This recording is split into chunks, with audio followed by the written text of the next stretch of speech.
Of Joy ஊழியங்கள் வழங்கும் தேவ சத்தம் என்ற இந்த நிகழ்ச்சிக்கு உங்கள் ஒவ்வொருவரையும் அன்போடு கூட வாழ்த்தி வரவேற்கிறேன். கர்த்தராகிய இயேசு கிறிஸ்துவின் நாமத்தினாலே உங்களுக்கு சகல ஆசீர்வாதமும் உண்டாகுவதாக என்று சொல்லி நான் வாழ்த்துகிறேன்.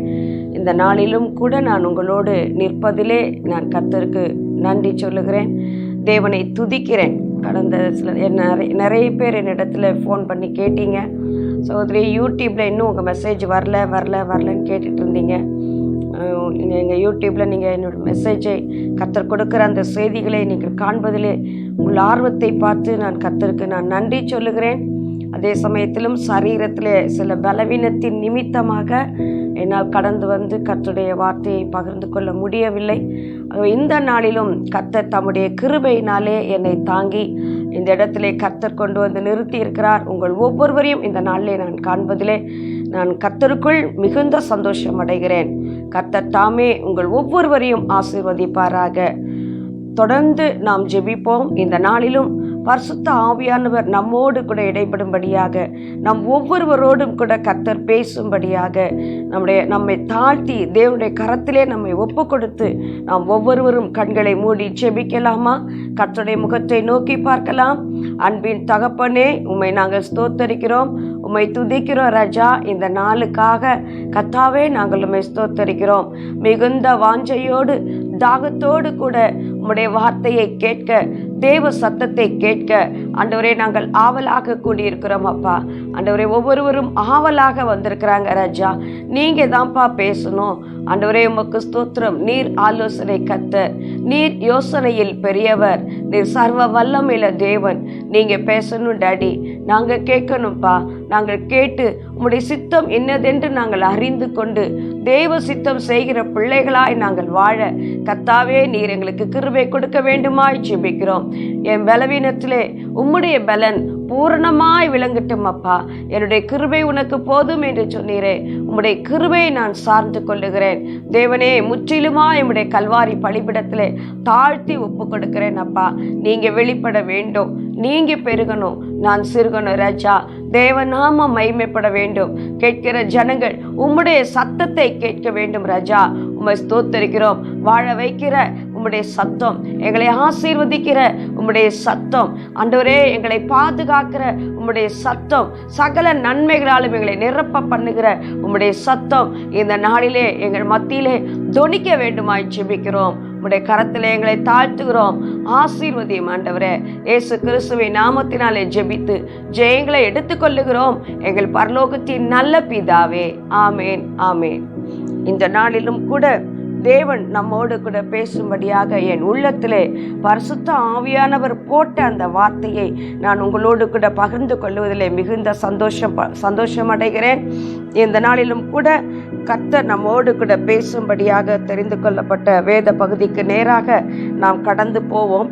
தேவனுடைய பிள்ளைகளாய் வாழ்கிற நம்முடைய வாழ்க்கையிலே ஏன் உபத்திரவம், ஏன் பாடுகள், ஏன் கண்ணீரின் பாதைகள், ஏன் அவமானங்கள், ஏன் பற்றாக்குறைகள், குறைவுகள், பசி, பட்டினி, இப்படிப்பட்ட வேதனை மிகுந்த இந்த காலங்களிலே இப்படிப்பட்டதான தேவ பிள்ளைகள் ஏன் இப்படிப்பட்ட பாடுகளுக்குள் உபத்திரவங்களுக்குள் கடந்து போக வேண்டி இருக்கிறது என்று உங்கள் அனைவருக்கும் கேள்விகள் இருக்கும். ஆமா, உண்மைதான் தேவனுடைய பிள்ளைகளே. தேவனுடைய பிள்ளைகள் அநேக உபத்திரவத்தின் வழியாகத்தான் தேவராஜ்யம் செல்ல முடியும் என்று சொல்லி வேதம் தெளிவாக சொல்லுகிறது.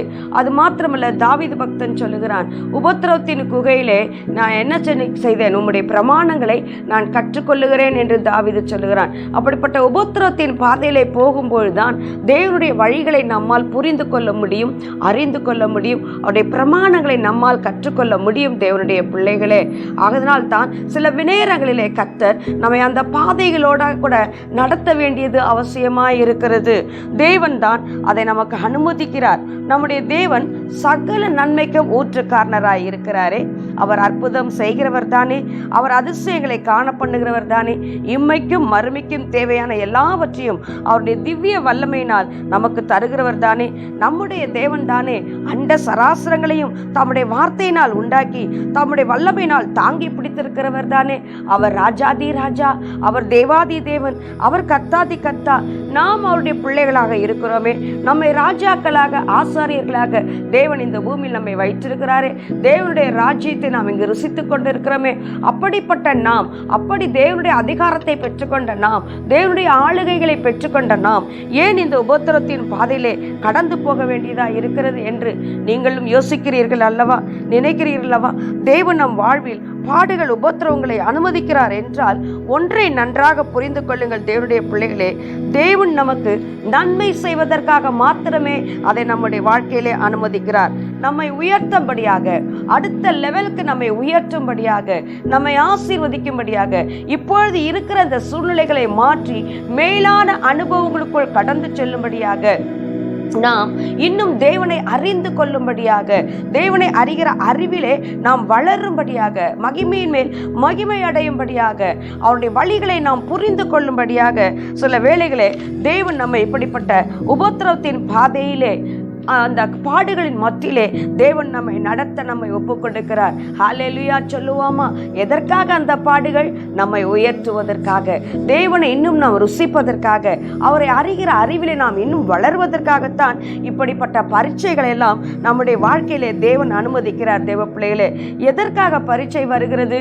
நமக்கு ஒரு உயர்வை கொடுக்கும்படியாக. ஒரு இன்ஜினியர் படித்து இன்ஜினியர் என்ற ஒரு பெரிய லெவல்ல ஒரு வேலைக்கு அவர் உட்கார வேண்டும் என்று சொன்னால் சிறு வயதிலிருந்தே எல்கேஜியிலே இருந்து அவர் அநேக பரீட்சைகளின் வழியாகத்தான் கடந்து வர வேண்டியது இருக்கிறது.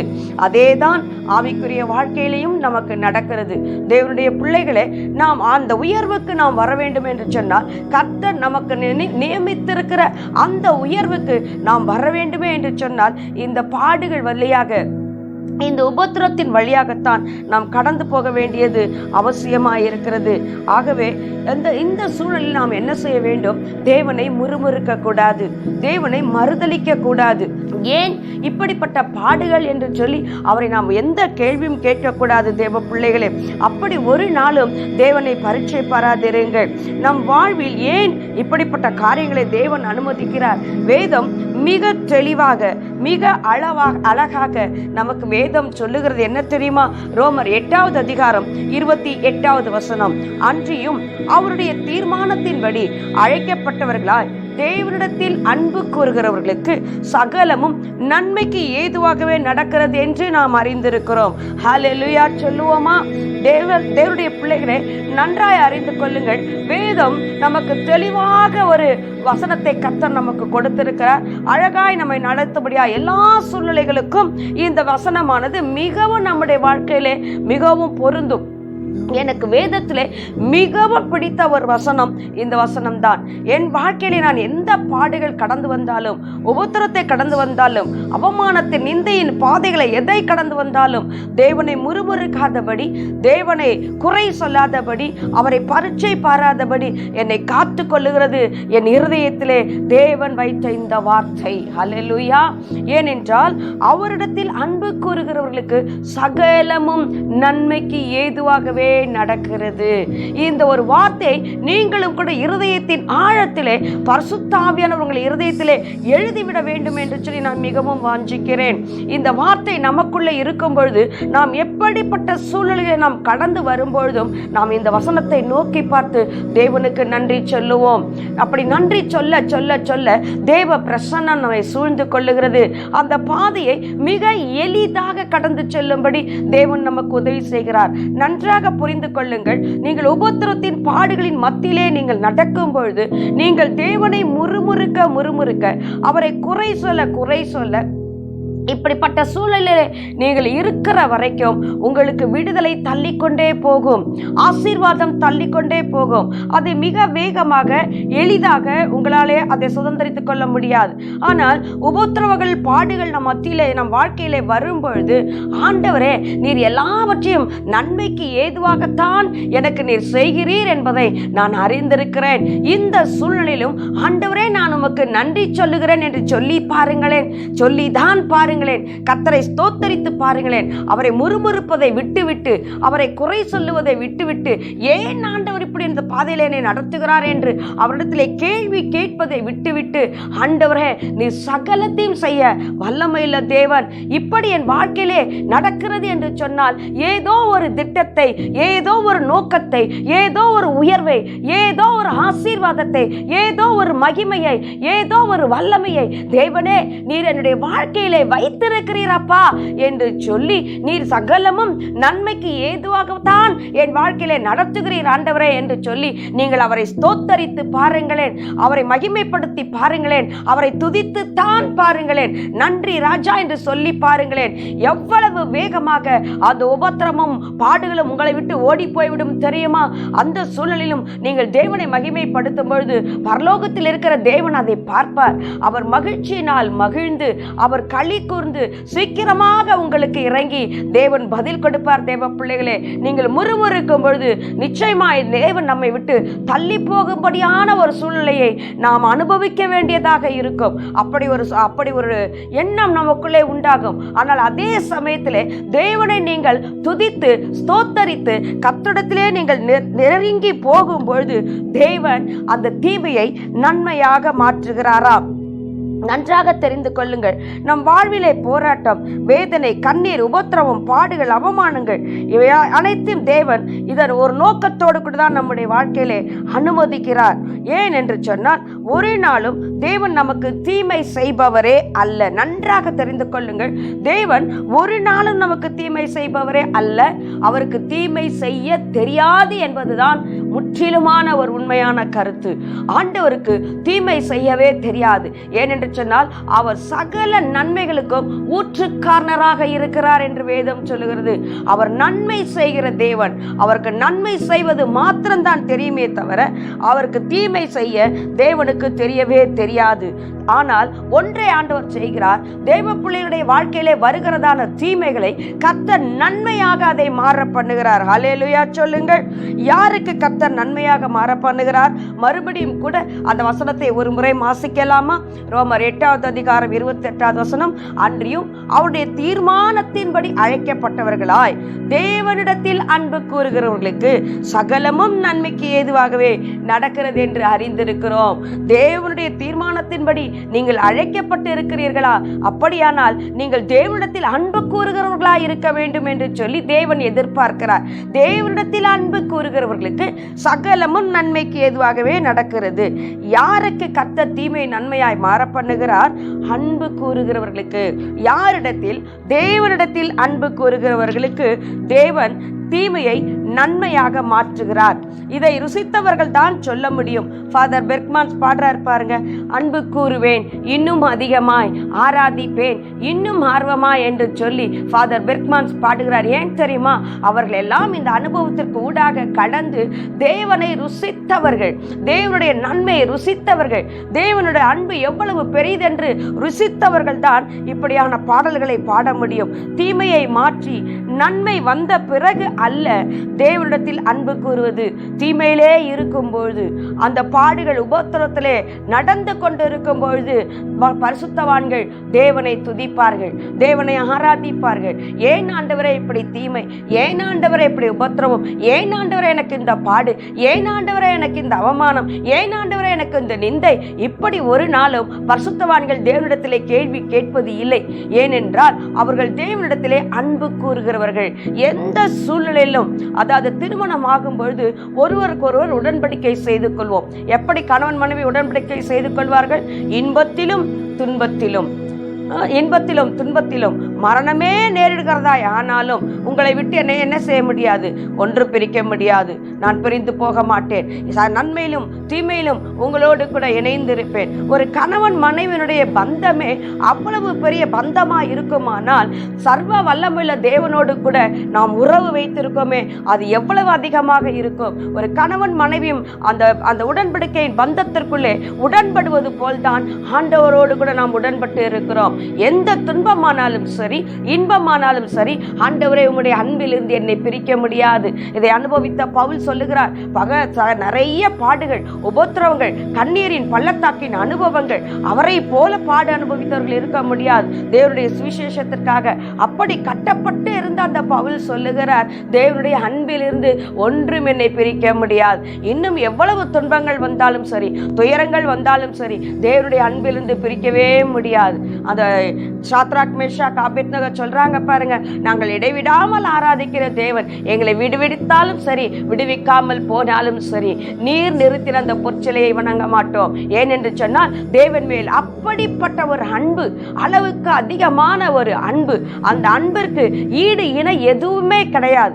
அந்த அன்பிலே நிலைத்திருக்கிறவர்கள் தான் எந்த பாடுகள் வந்தாலும், உபத்திரவங்கள் வந்தாலும், இதை தேவன் எனக்கு நன்மைக்கு ஏதுவாகவே அனுமதித்திருக்கிறார் என்று சொல்லி நன்மையை பெற்ற பிறகு அல்ல, அந்த உபத்திரத்தின் பாதையில இருக்கும் பொழுதே தேவனை துதிக்க ஆரம்பித்து விடுவார்கள், ஆராதிக்க ஆரம்பித்து விடுவார்கள். கர்த்தர் நல்லவர் என்று சொல்லி, அவருடைய கிருபை என்றும் உள்ளது என்று சொல்லி அவரை ஆராதிக்க ஆரம்பித்து விடுவார்கள். தேவனுடைய பிள்ளைகளே, தாவீது கூட பாருங்கள், அப்படித்தான் ஆராதிக்கிறார்கள். அப்படி ஆராதிக்கும் பொழுது என்ன நடக்கிறது? ஒரு நமக்கு ஒரு நம்பிக்கை இருக்க வேண்டும், நமக்கு ஒரு விசுவாசம் இருக்க வேண்டும், நமக்கு ஒரு திட்டமான ஒரு நம்பிக்கை இருக்க வேண்டும். அது என்ன நம்பிக்கை? எந்த சூழலிலும் தேவன் என்னோடு கூட இருக்கிறார், அவர் என்னை கைவிடவே மாட்டார் என்றதான ஒரு திட்ட நம்பிக்கை. அந்த விசுவாசத்தோடு கூட தான் நாம் தேவனை நோக்கி பார்க்க வேண்டும். அந்த விசுவாசத்தோடு கூட தான் நாம் அவரை ஆராதிக்க வேண்டும். அந்த விசுவாசத்தோடு கூட தான் அவரை அன்பு கூற வேண்டும். உங்களுக்கு வந்த எல்லா தீமைகளும் நன்மையாக மாற வேண்டும் என்று சொன்னால் மிக எளிதான ஒரு வழி தேவனிடத்திலே அன்பு கூறுவது.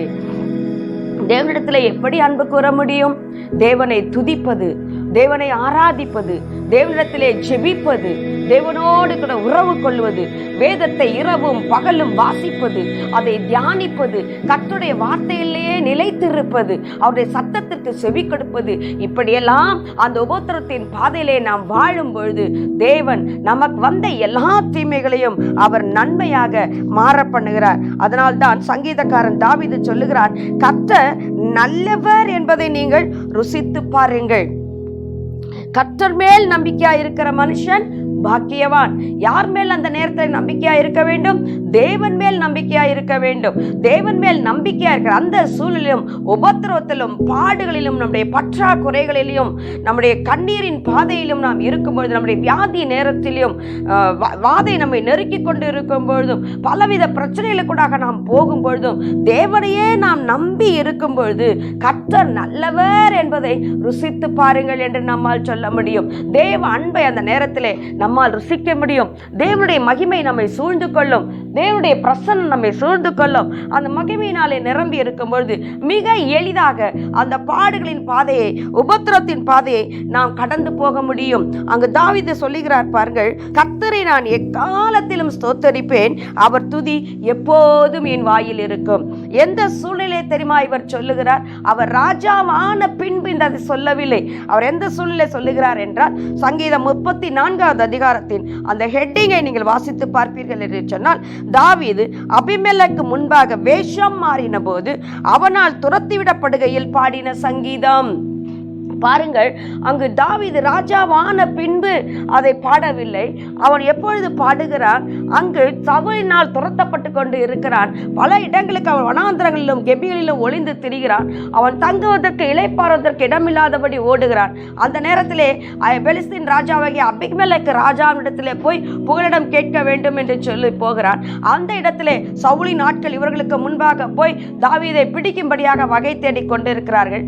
இந்த நேரத்தில் அபிமெலேக்கு தாவீதை பிடித்து கொண்டு வர சொல்லும் பொழுது அவன் வேஷம் மாறினவனாக பைத்தியம் பிடித்தவனை போல நடித்து கொண்டு வருவான். பாருங்கள், ஒரு தாவீதுடைய நிலைமை எப்படிப்பட்ட ஒரு நிலைமை பாருங்கள். எந்த ஒரு சூழ்நிலை அவன் கடந்து போக வேண்டியிருக்குது பாருங்கள். தன் உயிரை காத்து கொள்ளும்படியாக, தன்னை காத்து கொள்ளும்படியாக ராஜாவுக்கு முன்பாக அவன் வேஷம் மாறினவனாக பைத்தியக்காரனை போல அங்கு எச்சிலை வடித்து கொண்டு அவன் பைத்தியக்காரனை போல அங்கு நடிக்கிறான் ராஜாவிற்கு முன்பாக.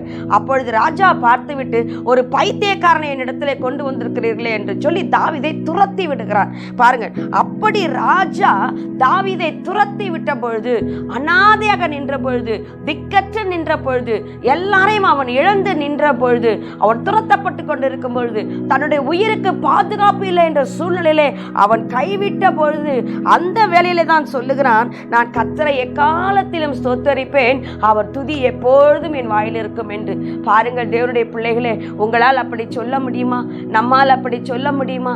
எல்லாவற்றையும் இழந்த சூழ்நிலையில இப்பொழுது இந்த காலங்களில் நாம் அப்படிதான் நிறைய தேவனுடைய பிள்ளைகளுடைய குடும்பங்கள், நிறைய தேவனுடைய பிள்ளைகள் இன்றைக்கு தேவராஜ்யத்திற்கு கடந்து போய்விட்டார்கள். இந்த கொரோனாவின் நிமித்தம் அநேக ஊழியர்கள் கடந்து போய்விட்டார்கள். இந்த சூழ்நிலையிலும் நாம் சொல்ல முடியுமா, கர்த்தர் நல்லவர், அவரை ருசித்து பாருங்கள் என்று சங்கீதக்காரன் தாவீது சொல்லுகிறானே, சங்கீதம் 34:8 கர்த்தர் நல்லவர் என்பதை ருசித்து பாருங்கள். இந்த சூழ்நிலையிலும் நான் கர்த்தரை எக்காலத்திலும் ஸ்தோத்தரிப்பேன், அவர் துதி எப்பொழுதும் என் வாயில் இருக்கும் என்று சொல்லுகிறானே. இதை போல, இந்த தாவீதை போல நம்மாலே நம்முடைய வாழ்க்கையிலே நாம் கடந்து வருகிறதான இந்த சூழ்நிலையிலே நம்மால் சொல்ல முடியுமா தேவனுடைய பிள்ளைகளே? அப்படி நீங்கள் சொல்லும் பொழுது நிச்சயமாகவே கர்த்தர் அந்த சூழ்நிலைகளை மாற்றி விடுவார். இந்த சூழ்நிலையிலே தான் தாவீது இதை பாடினார். ராஜாவான பின்பு அவர் பாடவில்லை. அவர் ஆடுகளை மேய்த்து கொண்டிருந்த பொழுதே, வனாந்திரத்திலே தனித்து விடப்பட்டவனாக, பெற்றோர்களால் கைவிடப்பட்ட சிறுவனாக இருக்கும் பொழுதே, எல்லாராலும் துரத்தப்பட்ட ஒரு சூழ்நிலையிலே அவன் இருக்கும் பொழுதே, அங்கு பலி செலுத்த குடும்பமே போயிருந்தாலும் கூட, சாமுவேல் இடத்திலே தீர்க்கதரிசி பார்க்க முடியாது, அந்த குடும்பமே இஸ்ரவேல் ஜனங்கள் முழுவதுமே போயிருந்தாலும் கூட இவனை மாத்திரம் ஆடு மேய்க்க துரத்தி விட்டார்கள். சின்னஞ்சிறுவன் பாருங்கள், அந்த சூழ்நிலையிலும் கூட அவன் தேவனை துதித்து கொண்டிருந்த தேவ மனிதன் என்று சொல்லி வேதம் சொல்லுகிறது. கிண்ணறங்களை எடுத்து வாசித்து தேவனை புகழ்ந்து பாடிக்கொண்டிருந்தான் வனாந்திரத்திலே என்று. கர்த்தர் அவனோடு கூட இருந்தார். ஹல்லேலூயா. அப்படிப்பட்ட சூழலிலே நீங்கள் இப்பொழுது கடந்து போய் கொண்டிருக்கிறீர்களோ? எல்லாராலும் கைவிடப்பட்டீர்களா? பெற்றோர்களால் கைவிடப்பட்டீர்களா? கணவனால் கைவிடப்பட்டு இருக்கிறீர்களா? மனைவினால் கைவிடப்பட்டு இருக்கிறீர்களா? பிள்ளைகளால் கைவிடப்பட்டு இருக்கிறீர்களா? யாரும் இல்லாமல் இருக்கிறீர்களா? தனியாய் தவித்துக் கொண்டு இருக்கிறீர்களா? ஏன் ஆண்டவரே எனக்கு இந்த நிலைமை என்று நீங்கள் உங்களை நீங்களே கசந்து கொள்ளுகிறவர்களா இருக்கிறீர்களா? தேவனுடைய பிள்ளைகளே, ஆண்டவரை நோக்கி பாருங்கள். அவரிடத்தில் அன்பு செலுத்துகிறவர்களுக்கு சகலமும் நன்மைக்கு ஏதுவாகவே நடக்கிறது என்று வேதம் சொல்லுகிறது. வேதம் பொய்யுரையாதது, ஒரு நாளும் பொய்யுரையாத தேவன். அவர் உண்மையை மாத்திரமே சொல்லுகிற தேவன், நன்மை மாத்திரமே செய்கிற தேவன் சொல்லுகிறார். அவரிடத்தில் அன்பு கூறுகிறவர்களுக்கு சகலமும் நன்மைக்கு ஏதுவாகவே நடக்கிறது என்று. ஹல்லேலூயா சொல்லலாமா? எல்லாராலும் நீங்கள் புறக்காலம் படிக்க இருந்தாலும், சூழ்நிலைகள் மாறி போயிருந்தாலும், நீங்கள் தேவனிடத்திலே அன்பு செலுத்த செலுத்த தேவன் சீக்கிரமாக உங்கள் சூழ்நிலைகளை மாற்றி விடுகிறார். பாருங்கள், ஸ்தோத்திரம் சொல்லி பழகுங்கள். உங்களை குறித்த தேவ சித்தம் இதுதான் என்பதை நீங்கள் புரிந்து கொள்ளுங்கள். நாம் எந்த சூழ்நிலையை கடந்து போனாலும், இந்த உலக வாழ்க்கை ஒரு வாழ்க்கை தான் நமக்கு இருக்கிறது. நாம் இந்த உலகத்திற்கென்று வாழ நாம் பிறக்கவில்லை. நாம் தேவ ராஜ்யத்திற்கென்று பிழைத்திருக்கிறோம். ஹல்லேலூயா. நாம் தேவ ராஜ்யத்திற்கென்று முன்குறிக்கப்பட்டவர்கள். இந்த உலகத்திலே வாழ்கிற வாழ்க்கையிலே எந்த உபத்திரவங்கள், பாடுகள், பிரச்சனைகள் வந்தாலும் நீங்கள் ஸ்தோத்திரம் சொல்லி பழகுங்கள். இதுதான் தேவன் நம்மை குறித்து வைத்திருக்கிற தேவ சித்தமாய் இருக்கிறது. 1 தெசலோனிக்கேயர் 5:18 சொல்லுகிறது, எல்லாவற்றிலேயும் ஸ்தோத்திரம் செய்யுங்கள், அப்படி செய்வதே கிறிஸ்து இயேசுவுக்குள் உங்களை குறித்த தேவனுடைய சித்தமாய் இருக்கிறது என்று சொல்லி வேதம் சொல்லுகிறது. ஹல்லேலூயா சொல்லுங்கள். ஹல்லேலூயா. இந்த சூழ்நிலையிலே நாம் தேவனிடத்தில் அன்பு செலுத்த வேண்டுமே தவிர அவரை மறுதலிக்க கூடாது, அவரை முறுமுறுக்க கூடாது. தேவனே ஏன் எனக்கு இந்த பாடுகள் என்று அவரிடத்திலே நாம் கேள்வி கேட்க கூடாது. தேவ பிள்ளைகளே, தேவன் இங்கு பாருங்கள், ஒரு குயவன் கையிலே ஒரு களிமண் தான் விரும்புகிற பாத்திரமாக வனையும் வரை அந்த களிமண் அந்த குயவன் கையிலே படாத பாடுகள் பட வேண்டி இருக்கிறது. அந்த குயவன் ஒரு பாத்திரத்தை வனைய வேண்டும் என்று சொல்லி நினைத்து அந்த களிமண்ணை எடுத்து அந்த குயவன் தன் கைகளிலே வைத்து வனைய ஆரம்பிக்கிறான். அதை எடுத்த உடனே எடுத்து வனைந்து விடுவது இல்லை. அந்த களிமண் பாடுகிற பாடுகள் எல்லாம் உங்களுக்கு நன்றாக தெரியும். அதை போட்டு மிதித்து அதை கசக்கி அதில் இருக்கிறதான அந்த கல்லுகள், தேவையில்லாத குப்பைகள் எல்லாவற்றையும் அதை நீக்கி அதை சுத்திகரித்து அதன் பின்பாக அது மிதிக்கப்படுகிறது. அது அது குயவன் தான் விரும்புகிற பாத்திரமாய் வணைகிற வரைக்கு அந்த மண் தன் கைகளிலே வளைந்து கொடுக்கும்படியான அளவிற்கு அதை கொண்டு வர வேண்டுமானால் அது அவ்வளவு கஷ்டங்களுக்கு மத்தியிலே தான் அந்த களிமண் வர வேண்டியதா இருக்கிறது. அதன் பின்புதான் அந்த குயவன் தான் விரும்புகிற அந்த ஒரு பாத்திரமாக வணையும்படியாக அந்த மண்ணை வைத்து வணைய ஆரம்பிக்கிறார். அதை தான் விரும்புகிற பாத்திரமாக வணைகிறார். அதன் பின்பு அதை நெருப்பில் இட்டு புடமிட்டு இப்பொழுது தான் விரும்பின பாத்திரமாய் வந்திருக்கிறது என்று பார்த்து அது மகிழ்ச்சியோடு கூட வைக்கிறார். தேவ பிள்ளைகளே, அப்படி வைக்கும்போது என்ன நடக்கிறது? அதன் பின்புதான் அந்த பாத்திரம் அநேகருக்கு பயனுள்ள பாத்திரமாக மாறுகிறது.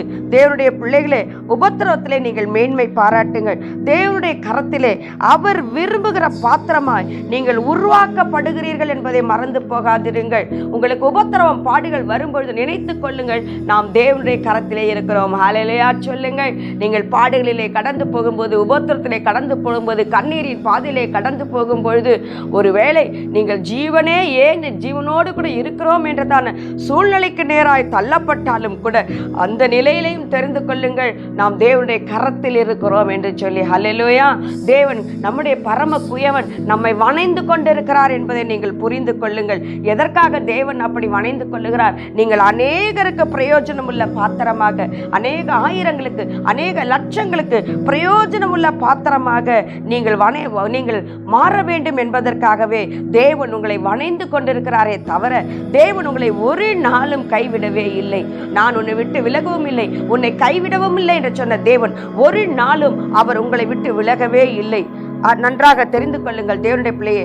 ஆகவே நீங்கள் என்ன செய்ய வேண்டும்? உபத்திரவ நாட்களிலே சத்துருவை நீங்கள் வெட்கப்படுத்த வேண்டும், தேவனை ஸ்தோத்தரிக்க வேண்டும், பிசாசை வெட்கப்படுத்த வேண்டும். யோபுவை பாருங்கள். யோபு என்ற தேவ பக்தனை குறித்து வேதம் சொல்லுகிறது, அவர் எல்லா சூழ்நிலையிலும் எல்லாவற்றையும் இழந்த நேரத்திலும், பிள்ளைகளை பறிகொடுத்த போதும், நண்பர்களால் வெறுக்கப்பட்ட போதும், மனைவினால் தூஷிக்கப்பட்ட பொழுதும் தன் நாவினால் அவர் பாவம் செய்யவில்லை, தேவனை அவர் முறுமுறுக்கவும் இல்லை என்று சொல்லி வேதம் சொல்லுகிறது.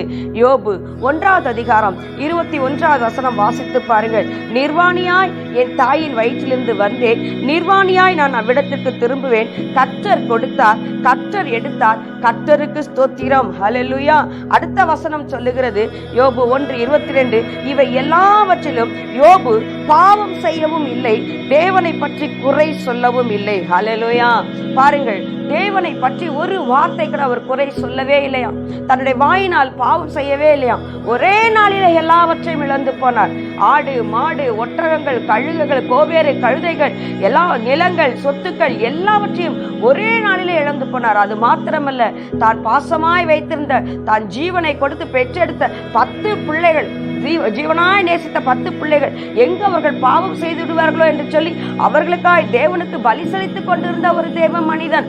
அவன் எவ்வளவு அதிகமாய் பிள்ளைகளை நேசித்து இருப்பான். அந்த 10 பிள்ளைகளையும் எல்லாவற்றையும் ஒரே நாளிலே இழந்து போனான். அந்த சூழ்நிலையிலே அவனை ஆதரிக்க யாரும் இல்லை. அவனோடு கூட இருந்த நண்பர்கள், உயிர் நண்பர்கள் கூட அவனை புரிந்து கொள்ளவில்லை. அவனை குற்றம் சொன்னார்கள், அவன் செய்வது தவறு என்று சொல்லி பேசினார்கள். கட்டிய மனைவி, கூடவே வாழ்ந்த அத்தனை ஆண்டுகள் கட்டிய மனைவி, அவள் சொல்லுகிறாள், தேவனை தூஷித்து ஜீவனை விடும் என்று சொல்லுகிறாள். அந்த நேரத்திலும் கூட யோபு பதறவே இல்லை. யோபுடைய உத்தரவை பார்த்திருக்கலாம், நிர்வாணமாய் வந்தேன், நான் நிர்வாணமாய் திரும்பி போவேன். கர்த்தர் எடுத்தார், கர்த்தர் கொடுத்தார், கர்த்தருடைய நாமத்துக்கு ஸ்தோத்திரம். அவனை குறித்து வேதம் சொல்லுகிறது, இவை எல்லாவற்றிலும் யோபு பாவம் செய்யவும் இல்லை, தேவனை பற்றி குறை சொல்லவும் இல்லை. ஹல்லேலூயா. அந்த அளவிற்கு அவ்வளவு உபத்திரத்தின் அப்படிப்பட்ட உபத்திரவங்கள் நமக்கு நேரிடவில்லை. ஆனால் அந்த சூழ்நிலையிலும் யோபு பாருங்கள், அங்கு வேதம் அழகாய் சொல்லுகிறது, தேவனை பற்றி அவன் குறை சொல்லவே இல்லையாம், தன்னுடைய வாயினால் பாவம் செய்யவே இல்லையாம். என்ன அழகாக வேதம் சொல்லுகிறது. தேவனுடைய பிள்ளைகளே, நம்முடைய வாழ்க்கையும் அப்படி இருக்க வேண்டாமா? சின்ன சின்ன விஷயங்களுக்கெல்லாம் கர்த்தரை முறுமுறுக்கிறோமே, சிறிய சிறிய காரியங்களுக்கெல்லாம் ஆண்டவரை மறுதலிக்கிறோமே. தேவ பிள்ளைகளே, உலகத்தில் இருக்கிற தேவையில்லாத இந்த பாவங்களுக்காக தேவனை மறுதலிக்கிறோமே. ஹல்லேலூயா சொல்லுங்கள். தேவனுடைய பிள்ளைகளே, இந்த சூழ்நிலையிலே நீங்கள் மனம் திரும்புங்கள். ஆண்டவரே நீ மன்னியும் என்று சொல்லுங்கள். எந்த சூழ்நிலையிலும் ஆண்டவரே இனி நான் உம்மை மறுதலிக்க மாட்டேன், ஆண்டவரே இனி நான் உம்மை குறை சொல்ல மாட்டேன் என்று சொல்லி தேவனிடத்திலே மன்னிப்பு கேட்போமா? அந்த சூழ்நிலையில் நாம் செய்ய வேண்டியது என்ன? நீங்கள் தேவனை நேசிக்கிற பிள்ளைகளா, ஆனால் தேவனிடத்தில் அன்பு கூறுகிற பிள்ளைகளா, அந்த சூழ்நிலையில் நாம் செய்ய வேண்டியது என்ன? கர்த்தரை ஸ்தோத்திரிக்க வேண்டும், சாத்தானை வெட்கப்படுத்த வேண்டும். யோபுவை பாருங்க, சாத்தான் தான் சோதிக்கிறான், தேவனோட அனுமதியோடு கூட வந்து சோதிக்கிறான். அப்படியாவது உம்மை மறுதலிப்பான் என்று சொல்லுகிறான். ஆனால் எந்த சூழ்நிலையிலும் யோபு தேவனை மறுதலிக்கவே இல்லை. என் மாமிசமே அழுகி போனாலும் என் சொந்த கண்களினால் நான் தேவனை காண்பேன். எல்லாம் இழந்து போனான். தன்னுடைய சரீரத்திலும் கொடிய பருக்கள், வியாதிகள், நாய் நக்கினதாம். அப்படிப்பட்ட கொடுமையான அந்த சரீர பாடுகளிலும் அவன் சாம்பலிலே உட்கார்ந்து கொண்டு அவன் தன்னுடைய சரீரத்தை கிழித்துக் கொள்ளுகிறவனுமாய் இருக்கிறான். நாய் நக்கிற்றான். அப்படிப்பட்ட ஒரு சூழ்நிலையிலேயும் அவன் சொல்லுகிறான், பாருங்கள், கர்த்தருக்கு ஸ்தோத்திரம் என்று சொல்லி. ஆமென். தேவனுடைய பிள்ளைகளே, இதுதான் தேவன் நம்மை குறித்து வைத்திருக்கிற தேவ சித்தம். எந்த சூழ்நிலையிலும் யார் கைவிட்டாலும் சரி தேவனை ஸ்தோத்தரிங்கள். ஹல்லேலூயா. யார் நம்மோடு கூட இல்லை என்று சொன்னாலும் சரி, தேவன் நம்மோடு கூட இருக்கிறார். தேவன் நம்முடைய கரத்தை பற்றி பிடித்திருக்கிறார். தெரிந்து கொள்ளுங்கள், எல்லோராலும் கைவிடப்படுகிறீர்களா? அவர் உங்களை தம்முடைய கரத்திலே எடுக்க போகிறார் என்பதை மறந்து போகாதிருங்கள். அப்பொழுதுதான் அவர் நம்மை கரத்திலே எடுப்பார். எல்லாராலும் கைவிடப்பட வேண்டும். அப்பொழுதுதான் தேவன் நம்மை அவருடைய கரத்திலே உயர்த்துவார். தேவனுடைய பிள்ளைகளே, யோபுவை குறித்து தேவன் சொல்லுகிறார் பாருங்கள். அவன் வாழ்ந்த இந்த சாட்சி தேவன் சொல்லுகிறார் பாருங்கள். யோபு 42வது அதிகாரம் 7வது வசனம் 9வது வசனத்திலும் ஒரே வார்த்தை திரும்ப திரும்ப சொல்லப்படும். யோபுவை குறித்து தேவன் சொல்லுகிறார், அவன் நிதானமாய் பேசினான். யோபுவை போல நீங்கள் நிதானமாய் பேசவில்லை. அப்படியானால் என்ன அர்த்தம்? அவன் தேவனை குறை சொல்லாமல் நிதானமான ஒரு மனிதனாக சொல்லுகிறார். என் யோபுவை போல் நீங்கள் நிதானமாக பேசவில்லை. அல்லேலூயா. யோபு, அதனால் தான் நாங்கள் வேதம் சொல்லுகிறது, அவன் வாயினால் பாவம் செய்யவில்லை. இவை எல்லாவற்றிலும் யோபு தன் வாயினால் பாவம் செய்யவும் இல்லை, தேவனை பற்றி குறை சொல்லவும் இல்லை என்று வேதம் சொல்லுகிறது. அதை தேவன் இங்கு அங்கீகரிக்கிறார். அதனால் தேவன் மகிழ்ச்சியாகிறார். அதனால் தான் யோபுடைய நண்பர்களிடம் சொல்லுகிறார், நீங்கள் யோபுடத்திலே போங்கள் என்று சொல்லி. யோபுடத்திலே சொல்றார், உன் சிநேகிதருக்காக நீ விண்ணப்பம் பண்ணு என்று சொல்லி. தேவனுடைய பிள்ளைகளே, இந்த உபத்திரவ நேரத்திலே எப்படிப்பட்ட பாடுகளின் மத்தியிலும் நாம் கடந்து வந்தாலும் யோபுவை போல கர்த்தருடைய நாமத்திற்கு ஸ்தோத்திரம் என்று நாம் சொல்லி பழக வேண்டும். அதுதான் தேவனுடைய சித்தமாய் இருக்கிறது. பவுலும் கூட அதனால் தான் சொல்லுகிறார், பிலிப்பியர் 4வது அதிகாரம் 4வது வசனத்திலே, கர்த்தருக்குள் நீங்கள் எப்பொழுதும் சந்தோஷமாயிருங்கள் என்று மறுபடியும் நான் உங்களுக்கு சொல்லுகிறேன். எந்த சூழ்நிலை கடந்து வரும் பொழுதும் அவரை முறுமுறுக்காதபடி, கண்ணீர் விடாதபடி, தேவனை குறை சொல்லாதபடி கர்த்தருக்குள் மகிழ்ச்சியாயிருங்கள் என்று சொல்லி பவுல் ஆலோசனை சொல்லுகிறார். இந்த பவுல் கர்த்தருடைய சுவிசேஷத்தின் நிமித்தம் கடைசி வரை கட்டப்பட்டவனாக இருந்த ஒரு பவுல். சிறைச்சாலையிலே அதிகமாக அவனுடைய வாழ்நாட்கள் முழுவதும் சிறைச்சாலையிலே தான் கழிந்தது. அப்படி கட்டப்பட்டிருந்த அந்த பவுல் சொல்லுகிறார், நீங்கள் கர்த்தருக்குள் சந்தோஷமாயிருங்கள். பிலிப்பியர் 1வது அதிகாரம் 7வது வசனம், 12வது வசனம், 13வது வசனம், இந்த வசனங்களை நீங்கள் வாசித்து பாருங்கள். பவுல் எப்படி கட்டப்பட்டு போய் இருந்தார் என்று தெரியும். அப்படி கட்டப்பட்டு போய் இருந்த பவுல் சொல்லுகிறார், நான் கர்த்தருக்குள் சந்தோஷமாயிருங்கள். அது மாத்திரமல்ல, எந்த சூழ்நிலையிலும் மனரம்யமாய் இருக்க நான் கற்றுக்கொண்டேன் என்று சொல்லி பவுல் சொல்லுகிறார். தேவனுடைய பிள்ளைகளே, தீமை நன்மையாக உங்களுக்கு மாற வேண்டுமானால் தேவனிடத்தில் நீங்கள் அன்பு கூற வேண்டும். அன்பு கூறின பரிசுத்தவான்கள் வாழ்வில் நடந்தது என்ன? யோசேப்பை நாம் எடுத்து பார்ப்போமானால் ஆதியாகமம் 50வது அதிகாரம் 20வது வசனம், அங்கு யோசேப்பு சொல்லுகிறார் பாருங்கள். தன் வாழ்வில் அனுமதித்த சகல உபத்திரத்தின் பாதையை குறித்து அவர் என்ன சொல்லுகிறார்? சகோதரத்திலே சொல்லுகிறார் பாருங்கள். ஆதியாகமம் 50:20, நீங்கள் எனக்கு தீமை செய்ய நினைத்தீர்கள், தேவனோ இப்பொழுது நடந்து வருகிறபடியே வெகு ஜனங்களை உயிரோடு காக்கும்படிக்கு தீமையை நன்மையாக முடிய பண்ணினார். ஹல்லேலூயா. நீங்களோ எனக்கு தீமை செய்தீர்கள். யோசேப்பின் சகோதரர்கள் அவருக்கு யோசேப்புக்கு தீமை செய்தார்கள், குழியிலே தூக்கி போட்டார்கள். அவனுடைய சொப்பனத்தை கண்டு எரிச்சல் அடைந்து பொறாமைப்பட்டு தன்னுடைய தகப்பனார் அவனில் மட்டும் பாசமாய் இருப்பதை பார்த்து பொறாமைப்பட்டு இவர்கள் என்ன செய்தார்கள்? யோசேப்பை கொலை செய்யும்படி தீர்மானம் செய்து அவனை குழியிலே போட்டார்கள். அவனை கொலை செய்ய பார்த்தார்கள். எகிப்திடத்திலே விற்று விட்டார்கள். தகப்பனிடத்திலே போய் உம்முடைய மகனை மிருகம் கொன்று போட்டது என்று பொய் சொன்னார்கள். இப்படிப்பட்ட தீமைகள் அவனுக்கு யோசேப்புக்கு விரோதமாக செய்யப்பட்டது. ஆனால் ஒன்றையும் யோசேப்பு எங்காவது தடுத்தான் என்று வார்த்தை இருக்கிறதா பார்த்தால் இல்லை. என்னை குழியிலே போடாதிருங்கள் என்று அவன் அழுதான் என்று சொல்லி பார்த்தால் இல்லை. அப்படி எதுவுமே அவன் சொன்னதாக, தடுத்ததாக, அழுததாக வேதத்தில் குறிப்பிடப்படவில்லை. அவனை தூக்கி போட்டார்கள், ஆனாலும் அவன் அமைதியாக இருந்தான். எகிப்திடத்தை விட்டு போட்டார்கள், அப்பொழுதும் அவன் அமைதியாக இருந்தான். அங்கு போய் போத்திபர் வீட்டிலும் வேதனையான காரியங்களை அவன் அனுபவிக்க வேண்டி வந்தது. அப்பொழுதும் அவன் அந்த இடத்திலே அமைதியாக இருந்தான். தேவனுடைய பிள்ளைகளே, அவன் எல்லாவற்றிலும் பொறுமையோடு கூட சகித்தான் பாருங்கள். ஆனால் தேவன் அவனைத்தான் அந்த எகிப்தின் முழுமையும் ஆளுகை செய்யும்படியாக கர்த்தர் யோசேப்பை உயர்த்தினார். தேவனுடைய பிள்ளைகளே, அவனுக்கு தெரியும் தேவன் தனக்கு ஒன்றை சொல்லி இருக்கிறார், அதை நிறைவேற்ற அவர் உண்மையுள்ள தேவனாய் இருக்கிறார். உங்களுக்கும் கர்த்தர் பல வாக்குத்தத்தங்களை கொடுத்திருக்கலாம், தரிசனங்களை கொடுத்திருக்கலாம், சூழ்நிலைகள் அதற்கு விரோதமாக நடந்து கொண்டிருக்கலாம். தரிசனம் நிறைவேறதுக்கு வாய்ப்பே இல்லை என்றதான சூழ்நிலையில நீங்கள் கடந்து போய் கொண்டு இருக்கலாம். அவ்வளவுதான், எல்லாம் முடிந்தது, இனி எப்படி என் வாழ்க்கையிலே ஒரு நன்மை நடக்க முடியும் என்றதான சூழ்நிலையில் நீங்கள் இருக்கலாம். அருமையான தேவனுடைய பிள்ளைகளே, கர்த்தருடைய கரத்திலே நீங்கள் அடங்கி இருந்து பாருங்கள். கர்த்தரை ஸ்தோத்தரித்து பாருங்கள். தேவனை துதித்து பாருங்கள். தேவன் உங்களுக்கு கொடுத்த வாக்குத்தத்தத்தை உறுதியாய் பற்றி பிடித்துக் கொண்டு எப்படியும் தேவன் அதை நிறைவேற்ற வல்லமை உள்ளவர் என்பதை நீங்கள் தெரிந்து கொள்ளுங்கள். அது மாத்திரமல்ல, எல்லா சூழலிலும் ஒன்றை நீங்கள் எப்பொழுதும் அறிக்கையிட்டுக் கொண்டே இருங்கள். தேவன் என்னை நன்மைக்கு ஏதுவாகவே இதை நடத்துகிறார். நன்மைக்கு ஏதுவாகவே என் வாழ்க்கையில் இந்த காரியத்தை தேவன் அனுமதித்திருக்கிறார். நன்மைக்கு ஏதுவாகவே இதை மாற்றுவார். சாத்தானிடத்திலே சொன்னுங்கள், நீங்கள் என் வாழ்க்கையிலே என்ன தீமையை நீ கொண்டு வந்தாலும் நான் நேசிக்கிற என்னுடைய தேவன் எல்லாவற்றையும் எனக்கு நன்மையாக மாற பண்ண அவர் உண்மையுள்ள தேவனாய் இருக்கிறார் என்று சொல்லி சாத்தானிடத்திலே சொல்லி பாருங்கள். சாத்தான் வெட்கப்பட்டு போவான். தேவன் நாமம் மகிமைப்படும். தேவன் அப்பொழுது அவரை உங்களை உயர்த்துவார். அது மாத்திரமல்ல, அடுத்து நாம் பார்க்கிறோம், தானியேல், சாத்ராக், மேஷாக், ஆபேத்நேகோ இவர்கள் எல்லாம் தேவனுக்காய் பட்ட பாடுகள் நமக்கு தெரியும். மொர்தேக்காய் வாழ்க்கையிலே நடந்தது நமக்கு தெரியும். மொர்தேக்காவை தூக்கில் போடும்படி ஆமான் தூக்கி செய்து விட்டான். ஆனால் மொர்தேக்காவோ தன்னுடைய தேவனை துதித்து கொண்டிருந்தான். தன்னுடைய தேவனுக்காக பக்தி வைராக்கியம் உள்ளவனாய் இருந்தான். தன்னுடைய தேவனுடைய காரியங்களிலே அவன் உண்மையுள்ளவனாய் இருந்தான். கர்த்தர் பார்த்தார். ஏற்ற நேரத்திலே மொர்தேகாயை கர்த்தர் உயர்த்தினார். தேவனுடைய பிள்ளைகளே, நாமும் கூட அப்படிப்பட்ட சூழ்நிலையிலே, உபத்திரவங்களிலே நாம் தேவனை நோக்கி பார்த்து கொண்டு இருப்போமே, ஆனால் நிச்சயமாகவே நம்மை கர்த்தர் உயர்த்த நமக்கு போதுமானவராய் இருக்கிறார். நன்றாக அறிந்து கொள்ளுங்கள் பிள்ளைகளே, தேவனுடைய பிள்ளைகளுடைய வாழ்க்கையிலே எது நடந்தாலும் அது நன்மைக்கு ஏதுவாகவே நடக்கிறது.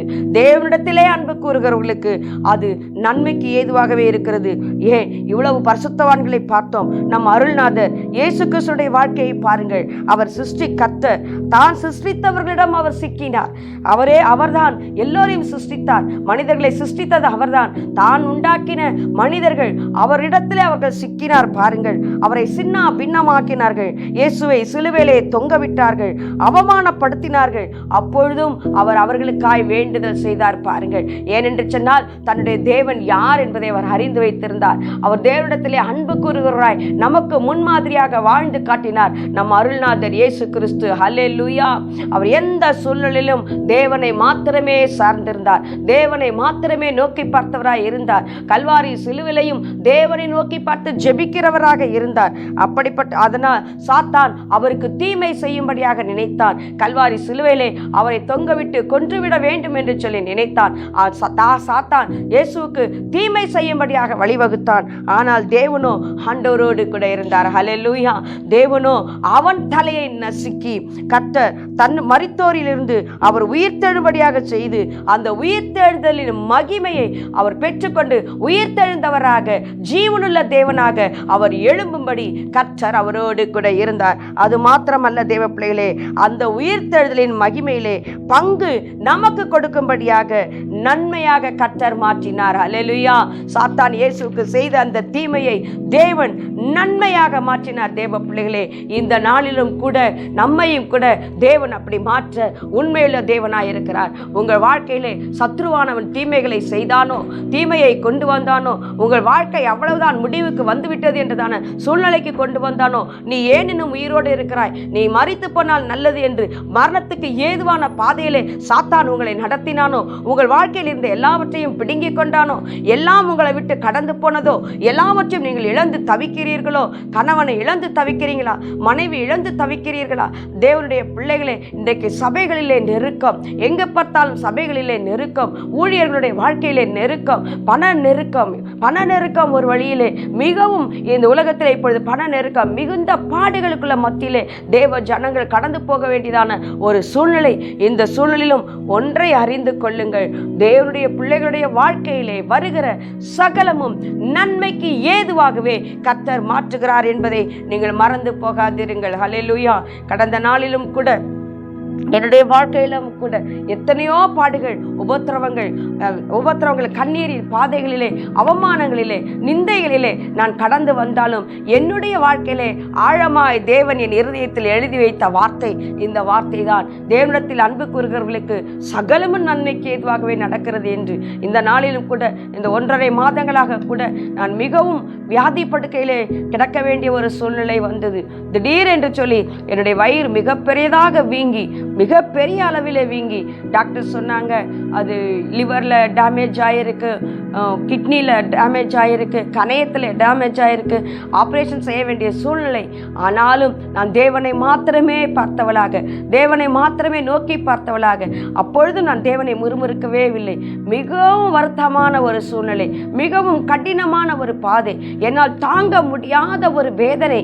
அப்படிப்பட்ட சூழலிலும் நான் ஒன்றை மாத்திரம்தான் செய்தேன், ஆண்டவர் நன்மைக்கு ஏதுவாகவே என்னை நடத்துகிறார் என்று சொல்லி ஹல்லேலூயா சொல்லுங்கள் பார்க்கலாம். தேவனுடைய பிள்ளைகளே, இப்பொழுது கர்த்தர் என்னை மிகவும் அழகாக நேர்த்தியாக தேவன் என்னை நடத்தி கொண்டு வருகிறார். இன்றைக்கு நான் உங்கள் மத்தியிலே நின்று இந்த தேவனுடைய வார்த்தை உங்களுக்கு நான் கொடுக்கிறேன் என்று சொன்னால், தேவனுடைய மகா பெரிய இரக்கம், மகா பெரிய தயவு, தேவனிடத்திலே நான் அன்பு வைத்திருக்கிறேன். அது சகலமும் நன்மைக்கு ஏதுவாகவே எனக்கு நடக்கிறது என்பதை நான் அறிந்திருக்கிறேன். தேவனுடைய கரத்திலே என்னை முற்றிலுமாய் ஒப்பு கொடுக்கிறேன். கர்த்தர் இந்த நாளிலும் என்னை நடத்தி கொண்டு வருகிறார். தேவனுடைய பிள்ளைகளே, இயேசு கிறிஸ்துவும் கூட அந்த உபத்திரவத்தின் பாதையிலே அவர் நடக்கும் பொழுது தேவனிடத்திலே அர்ப்பணிக்கிறார். கெத்செமனே தோட்டத்திலே போய் ஜெபிக்கிறார். 3 முறை ஜெபிக்கிறார். அந்த வியாகுலம் பெரிதா இருந்த பொழுதும் கூட அவர்கள் சீஷர்களை தன்னோடு கூட அழைத்து கொண்டு அவர் கடந்து சென்று கெத்செமனே தோட்டத்திலே ஜெபிக்கிறார். எனக்காக 1 மணி நேரம் விழித்திருக்க கூடாதா என்று சொல்லி கேட்கிறார். அவர் மரண வியாகுலம் படுகிறார். கைவிடப்பட்ட சூழ்நிலை. அந்த சூழ்நிலையிலும் ஆண்டவரே, ஏன் ஆண்டவரே, எனக்கு வேண்டாம் ஆண்டவரே, அப்படியெல்லாம் அவர் சொல்லவில்லை. ஆண்டவரே, உமக்கு சித்தமானால் இந்த பாத்திரம் என்னை விட்டு நீங்கட்டுமே, இல்லை என்றால் உம்முடைய சித்தம் எனக்குள் நடக்கட்டும். இப்படித்தான் அவர் ஜெபிக்கிறார். தேவ பிள்ளைகளே, நாமும் கூட அப்படிப்பட்ட ஜபத்திற்குடாக கடந்து போக வேண்டும் என்பதை மாதிரியாக நம்ம அருள்நாதர் இயேசு கிறிஸ்து நமக்கு ஒரு மாதிரியை வைத்திருக்கிறார். தேவ பிள்ளைகளே, அவரும் அந்த சூழலிலே தன்னை தாழ்த்தினார். தேவனுடைய கரத்திலே தன்னை விட்டு கொடுத்தார். அவர் தன்னை வணைந்து கொள்ளும்படியாக அவர் விட்டு கொடுத்தார். மரண பரியந்தம், சிலுவையின் மரண பரியந்தம் அவர் தம்மை தாழ்த்தினார் என்று பிலிப்பியர் 2:8 சொல்லுகிறது. தேவ பிள்ளைகளே, அப்படி அவர் தன்னை தாழ்த்தினதனாலே ஆண்டவர் அவரை எல்லா நாமத்திற்கும் மேலாக உயர்த்தினார். உங்கள் பாடுகள், உங்கள் பிரச்சனைகள், உங்கள் வேதனைகள் வேகமாக உங்கள் வாழ்க்கையை விட்டு கடந்து போக வேண்டுமானால் நீங்கள் செய்ய வேண்டியதெல்லாம் ஒன்றுதான், தேவனிடத்திலே அன்பு கூறுகிறவர்களாய் இருக்க வேண்டும். எப்படி அன்பு கூறுவது? தேவனிடத்திலே ஜெபிப்பது, தேவனோடு கூட உறவாடுவது, வேதத்தை இரவும் பகலும் வாசிப்பது, தேவனை துதிப்பது, எல்லாவற்றிலும் வரை ஸ்தோத்திரம் செய்வது.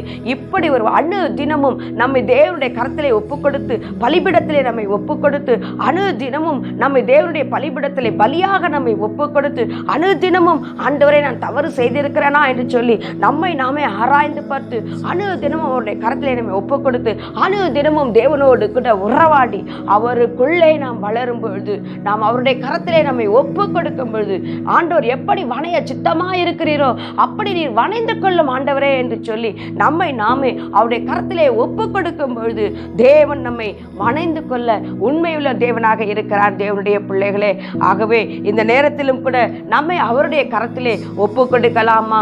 அப்படி ஒப்பு கொடுக்கும் பொழுது கர்த்தர் நிச்சயமாக, நான் சொல்லுகிறேன், தேவனுடைய பிள்ளை நீங்கள் ஒப்பு கொடுத்து பாருங்களேன். எல்லா சூழலிலும் நீங்கள் கர்த்தரை ஸ்தோத்தரித்து பாருங்களேன். மறுதளிக்காதீங்க, உடனே முறுமுறுக்காதீங்க. இஸ்ரவேல் ஜனங்கள் முறுமுறுத்ததினால்தான் வனாந்திரத்தின் பாதையிலே 40 நாட்கள் கானான் தேசத்திற்குள்ளே கடந்து போக வேண்டியவர்கள் 40 ஆண்டுகள் அவர்கள் வனாந்திரத்தை சுற்றி அலைந்தாலும் அவர்கள் போகவில்லை. அவருடைய சந்ததிகள் தான் கானானுக்குள்ளே கடந்து போனது. ஏன்? 1 கொரிந்தியர் 10வது அதிகாரம் நீங்கள் பார்த்தீர்கள் என்றால் அவர்கள் கர்த்தரை முறுமுறுத்தார்கள், அவர்கள் கர்த்தரை பரீட்சை பார்த்தார்கள், அவர்கள் கர்த்தரை மறுதளித்தார்கள். அந்த வேத அழகாய் அந்த 1 கொரிந்தியர் 10வது அதிகாரம் அழகாக சொல்லுகிறது தேவனை அவர்கள் எப்படியெல்லாம் பரீட்சை பார்த்தார்கள் என்று சொல்லி. அதனால் தேவனுடைய கோபம் அவர்கள் அங்கு கானான் தேசத்திற்குள் பிரவேசிக்க முடியாமல் போய்விட்டது. அது மாத்திரமல்ல, கானான் தேசத்திலே அவர்கள் சுதந்திரிக்கவில்லை, வனாந்தரத்திலே அவர்கள் அழிந்து போனார்கள். அவர்கள் சந்ததிதான் கானான் தேசத்திற்குள்ளே கடந்து போனது. தேவனுடைய பிள்ளைகளே, அதே போல் நாம் இருக்கக்கூடாது. நம்முடைய வாழ்க்கையிலே சின்ன சின்ன பிரச்சனைகளுக்கெல்லாம் முறுமுறுத்து கொண்டு உடனடியாக ஒரு சின்ன காரியம் நடக்கவில்லை என்று சொன்னால் உடனே ஆண்டவர் என்னை எடுத்துக் கொள்ளட்டும், நான் செத்து போறேன், நான் மடிந்து போறேன், ஆண்டவரே இல்லை, ஆண்டவர் இருந்தா ஏன் எனக்கு இப்படியெல்லாம் நடக்கிறது என்று சொல்லி தேவனை முறுமுறுக்காதீங்க. உடனே அந்த நேரத்தில் ஆண்டவர்கிட்ட மண்டிட்டு சொல்லுங்க, ஆண்டவரே ஸ்தோத்திரப்பா, ஆண்டவரே நன்றிப்பா, நீங்க எதை செய்தாலும் என் வாழ்க்கையில நன்மைக்கு ஏதுவாதான்ப்பா செய்வீங்க. நீங்க ஒரு நாள் என்னை கைவிட மாட்டீங்கப்பா, நீங்க ஒரு நாள் என்னை விட்டு விலக மாட்டீங்கப்பா. ஆண்டவர் தான் சொன்னார்ல, தண்ணீரை கடக்கும் போது நான் உன் கூட இருப்பேன். அப்படின்னா என்ன அர்த்தம்? தண்ணீரை கடக்க வேண்டிய சூழ்நிலைகள் நம்முடைய வாழ்க்கையிலே வரும் என்று அர்த்தம். ஆறுகள் உண்மையில் புரளுவதில்லை என்று சொல்லி இருக்கிறாரே, அப்ப ஆறு கடந்து வருவதை போல ஒரு பிரச்சனைகள் பாடுகள் நம் வாழ்க்கையிலே வரும். அச்சலர் அக்னியிலே நடந்தாலும் நீ வேகாதிருப்பாய், அக்னி ஜுவாலை உன் பேரில் பற்றாது. சாத்ராக் மேஷாக் ஆபேத்நேகோ பாருங்கள், 7 மடங்கு அக்னி சூளையாக்கப்பட்ட பொழுதும் அவர்கள் மேல் அக்னி மனம் கூட வீசவில்லை என்று வேதம் சொல்லுகிறது. அவர்கள் தலைமறியிலே ஒன்று கூட கருகி போகவில்லை என்று சொல்லி வேதம் சொல்லுகிறது. அப்படியானால் என்ன அர்த்தம்? தேவன் அவர்களோடு கூட உலாவினார். தேவ பிள்ளைகளை அப்படித்தான் நமக்கும் வாக்கு பண்ணுகிறார். நீ தண்ணீரை கடக்கும் பொழுது, அக்னியிலே நடக்கும் பொழுது நான் உன் கூட இருப்பேன் என்று வாக்கு பண்ணியிருக்கிறாரே. ஏன் அதை நாம் மறந்து போகிறோம்? எப்படிப்பட்ட பாடுகள் வரட்டுமே, எப்படிப்பட்ட உபத்திரவங்கள் வரட்டுமே, எவ்வளவுதான் கண்ணீரின் பாதை வரட்டுமே, நாம் சொல்லி பழகலாமே. எத்தனை பரிசுத்தவான்கள் நமக்கு முன்பாக அப்படி சொல்லி இருக்கிறார்கள். எத்தனை பரிசுத்தவான்கள் தன் வாழ்க்கையை துணையை இழந்த பொழுது, எல்லாவற்றையும் இழந்த பொழுது நாம் எத்தனையோ சாட்சிகளை நாம் கேட்கிறோம். அந்த நேரத்திலும் தேவனை முறுமுறுக்காமல் தேவனுக்காய் வாழ்ந்தவர்களை எங்களுக்கு தெரியும். மனைவி இறந்து கிடக்கும் பொழுது அடுத்தவர்களுக்கு சுவிசேஷம் சொல்லிக் கொண்டிருந்த பரிசுத்தவான்களை தெரியும். தேவ பிள்ளைகளே, இவருடைய வாழ்க்கை எல்லாம் நமக்கு முன்பாக இருக்கிறது. அதனால் தான் வேதம் சொல்லுகிறது, எபிரேயர் 12வது அதிகாரம் 1வது வசனம், இத்தனை மேகம் போன்ற திரளான சாட்சிகள் நம்மை சூழ்ந்து கொண்டிருப்பதனால் பாரமான யாவற்றையும் நெருங்கி நிற்கிற பாவத்தையும் உதறி நீங்கள் தள்ளிவிட்டு விசுவாசத்தை துவக்குகிறவரும் முடிக்கிறவருமான இயேசு கிறிஸ்துவை நோக்கி நீங்கள் ஓடக்கரவீர்கள் என்று சொல்லி எபிரேயர் 12வது அதிகாரம் 1வது வசனம் சொல்லுகிறது. தேவனுடைய பிள்ளைகளே, எத்தனை சாட்சிகளை கர்த்தர் நமக்கு முன்பாக வைத்திருக்கிறார். பாடுகள் மத்தியிலே, உபத்திரவங்கள் மத்தியிலே, கண்ணீரின் மத்தியிலே, நெருக்கத்தின் மத்தியிலே, சுவிசேஷத்தின் நிமித்தம் அனுபவித்த பாடுகளிலே நடந்து வந்தவர்களை கர்த்தர் எவ்வளவு பேரை நம்முடைய கண்கள் முன்பாக சிறலான சாட்சிகளாக கர்த்தர் நமக்கு வைத்திருக்கிறார். ஆகவே தேவ பிள்ளைகளே, அழுது கொண்டிருக்கிற மகளே, மகனே, உன் கண்ணீரை துடைத்துக்கொள், கர்த்தரை நோக்கி பார். தேவன் நமக்கு நன்மை செய்கிறவராகவே நம்மோடு கூட இருக்கிறார். அது மாத்திரமல்ல, ஆபேலின் ரத்தம் பேசினதை பார்க்கிலும் அதிக நன்மைகளை கொடுக்கும்படியாக இயேசு கிறிஸ்துவின் ரத்தம் இன்றைக்கும் உங்களுக்காகவும் எனக்காகவும் பிதாவின் முன்பாக பரிந்து பேசிக் கொண்டிருக்கிறது.